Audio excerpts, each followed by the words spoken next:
जन्माष्टमी उपलक्षे आम आम बालुका चित्रकला माध्यम समस्त अभिनंदन ज्ञापन कर प्रभु श्रीकृष्ण सैंड स्कल्पचर क्रिएट कर सहित आम बर्तमान आम समाज रे जो टाइप नारी मान अत्याचार घटी चलती विशेषकर जो लज्जा बर्तमान कलिकता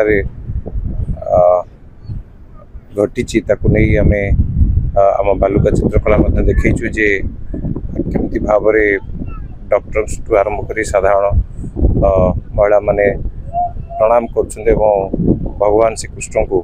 प्रे कर किल द इविल भगवान को प्रणाम करिकी दुख जनाऊँ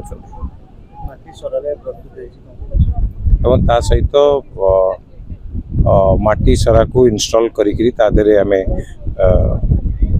भगवान श्रीकृष्ण लहुणी को देखु एवं जेमती भाव प्रभु श्रीकृष्ण आसिक कंस को बद्ध करते सेमती ए दुनिया रू जो माने इविल अच्छा से बद्ध करते यहाँ प्रभु पाखे प्रार्थना। जन्माष्टमी उपलक्षे समस्त को बहुत बहुत अभिनंदन एवं प्रभु